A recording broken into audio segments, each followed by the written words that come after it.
I believe Ron Tammen voluntarily walked off campus. I believe he's somewhere out in the world today, alive, under an assumed name. Everything has been erased with him. And I believe he's still out there. Still out there.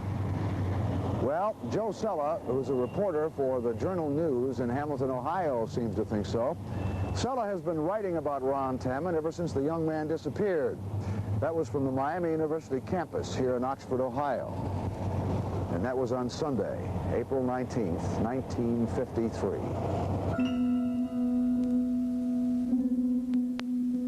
It is not enough to explain that the Tammen disappearance was unusual, that patterns, lifestyles, directions, and personalities did not fit the classic runaway, even a runaway of the 1950s.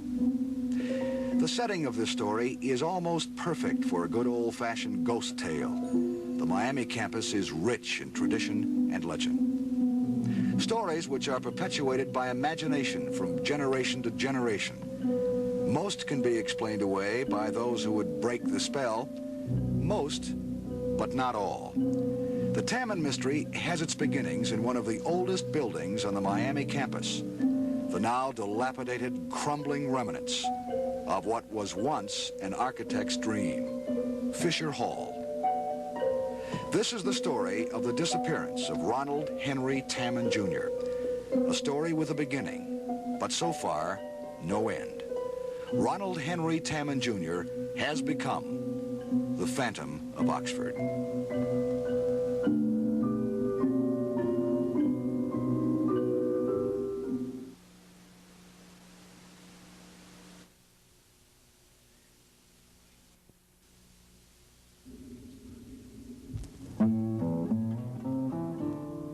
The building now known as Fisher Hall opened for classes as Oxford Female College, and that was on September 3rd, 1856. Its first president was the Reverend John Witherspoon Scott, a former faculty member at Miami and the father of Caroline Scott, who became the First Lady of our country as the wife of President Benjamin Harrison. Over the years, there were many residents of the college who shared and contributed to its history. There was Virginia Moon, an Oxford native whose sympathies were with the South during the Civil War. Miss Moon was expelled and in the course of time became a Confederate spy. The true-life heroine of James Whitcomb Riley's That Old Sweetheart of Mine, Kate Myers, studied music at Oxford Female College, where Riley often visited. Opened with pomp and ceremony, complete with a luxury of servants in buttons and livery, the college foundered under economic pressures. In 1882, the building was sold to the Oxford Retreat Company and for 44 years was a private institution for the treatment of insanity, nervous disorders, inebriety, and the opium habit. Miami University acquired the building and in 1928 renamed it Fisher Hall in honor of Judge Elam Fisher, who had served as a university trustee for 36 years. Fisher Hall was a men's residence, and during World War II it was a naval training center, then a residence for freshman women, and in 1947 it again became a freshman men's residence. Fisher Hall was almost majestic, with its high arched windows, its vine-covered walls, and imposing columned entrance. This was Fisher Hall in the spring of 1953. That spring, Ronald Tammen was a 19-year-old sophomore counselor in Fisher Hall. A graduate of Maple Heights High School near Cleveland, Ron had come to Miami to study business. He was a Dean's List student, a varsity wrestler, and he was enthusiastic about music. He even played the bass fiddle in the Campus Owls, a popular college dance band.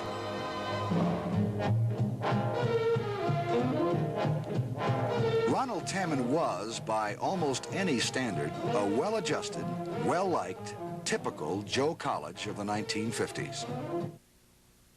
Sunday, April 19th, 1953, was an unseasonably cool day in Oxford. Light snow was falling, and in the early evening hours, students were returning to the campus from weekend activities. Ron Tammen was in his second-floor room about 8 o'clock, preparing for the next day's classes. Shortly after 8, Ron left his room. He went downstairs and asked the housekeeper for some clean sheets. He said he was tired and was going to bed early. He was seen then by several fellow students as he returned to his room. That was about 8:20. And that was the last time that Ronald Henry Tammen Jr. was ever seen by anyone. Tammen's roommate was 19-year-old Charles Findley of Dayton. Findley was also a sophomore counselor in Fisher Hall, and he spent the weekend at home. He'd returned to the campus about 9 o'clock that Sunday night. I came back to campus, to Fisher Hall, and went to my room as normal. I noticed the light was on in the room. And entered the room, the door was unlocked, and Ron's book was open his side of the desk. And the desk chair was pulled back as though I got up and went somewhere. So I thought not too much about that, and I studied, I think, till 11 o'clock that night. I got back to school about 9 o'clock, went to bed as usual, and got up the next morning and didn't see Ron in his bed. I still wasn't too excited about it because I thought he might have spent the night at the fraternity house. Ron Tammen was a member of Delta Tau Delta, but he was not at the fraternity house. As a matter of fact, his fraternity brothers had not seen him that day. Monday, April 20th, 1953, was a routine day for Chuck Findley, and he went about his activities as usual.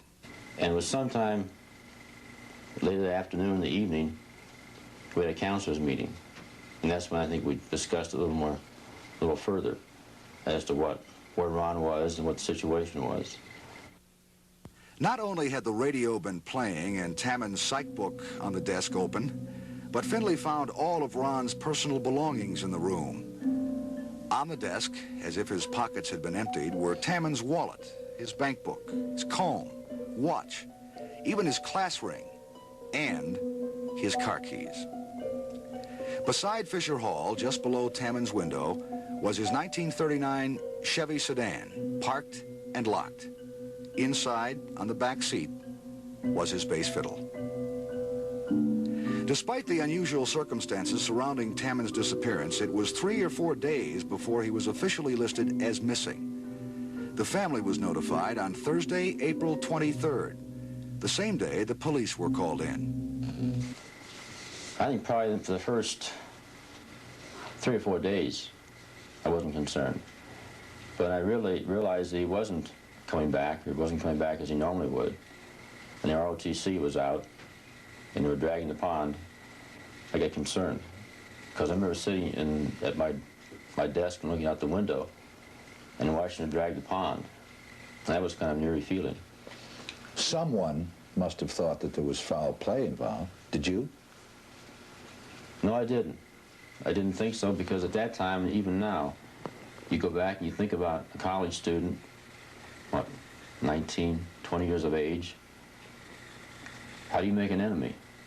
And who would think that a college student had much money? Another sophomore counselor in Fisher Hall that year was Jim Larkins.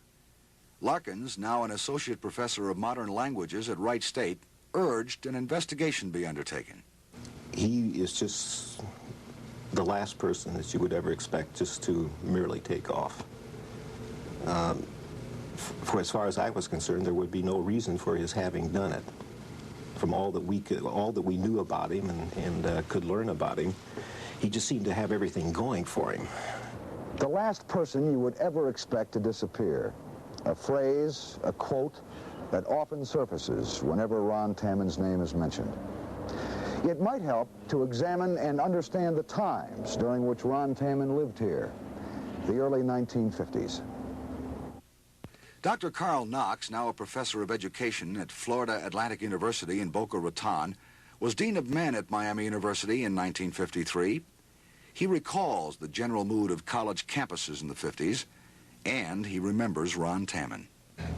Much more, it was known as the apathetic period of time. It was certainly far different from the 60s, but it was generally fairly happy time. There were sort of normal activities taking place. This young man was well appreciated around campus because of his musical talent. He played bass with the Campus Owls. He did, and was one of the few people on campus that had a car permit in order to transport that bass viol around. And one of the oddities of the thing, because he prized it so highly, was the fact that his car was found locked up with the bass inside and no Ron. Ron was the second of 5 children. A brother, John, was at Princeton. A younger brother, Richard, was a freshman at Miami. At 18, 1 year younger than Ron. Marjorie Tammen died in 1963, 10 years after her son's disappearance. Ronald Tammen Sr., now remarried and living in Fort Lauderdale, saw his son at the family home near Cleveland the weekend before the disappearance. The Campus Owls had played for a dance at John Carroll University. He just seemed to have fun the whole time he was there. There was never anything at all that would indicate that there was he had a problem or a thing was bothering him. Nothing at all. The circumstances surrounding the disappearance of Ron Tammen are as mysterious 2 decades later as they were in 1953. Reporter Sella has held the opinion all these years that the investigation was less than thorough in the first place. I wasn't too keen on the initial investigation that went on. It was very abruptly done. To me, there was no thorough investigation. And that's the reason I stayed with it. Over a period of years that followed, we were able to accumulate a lot more, much more, than we ever had initially. Dr. Garrett Boone has been in private medical practice in Hamilton for 40 years. Dr. Boone has been the Butler County coroner for 35 years. The doctor remembers Ron Tammen because Tammen came to him for a blood